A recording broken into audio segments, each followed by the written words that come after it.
Marieke Essers, HiStem. Waking up hematopoietic and leukemic stem cells in vivo. Okay, so if we think about leukemias, we know that leukemias are composed of several different types of cells, and with the successful conventional chemotherapy, you can actually get rid of most of these cells. However, there are some cells that stay behind, and we call these cells so-called leukemic stem cells because they share a lot of properties with our normal stem cells. So there's a great interest to identify novel drugs that eliminate these leukemic stem cells. Okay. So leukemic stem cells are not the only stem cells that are resistant. Also their healthy counterparts, the hematopoietic stem cells, are resistant to chemotherapy.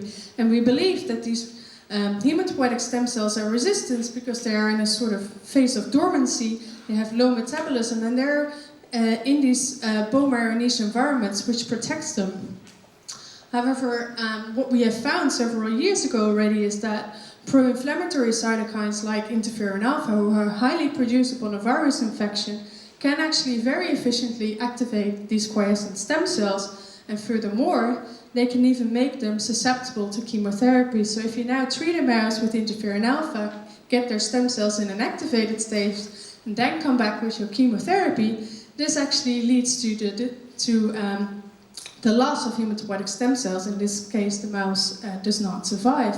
So we thought, okay, what happens if we use the same treatment strategy for leukemic stem cells, because it's believed that these cells are actually quite alike the hematopoietic stem cells. So it's very likely that leukemic stem cells are also resistant to chemotherapy because of this dormant phase and because of their space in the bone marrow niche. So can we actually wake those cells up with interferon as well? So for this we used a mouse model for chronic myeloid leukemia, which is characterized by the BCR-ABL fusion gene, and as you all know, there is already a very efficient therapy against CML with Imatinib, a tyrosine kinase inhibitor, against this BCR-ABL. However, a lot of studies in recent years have shown that even though a lot of patients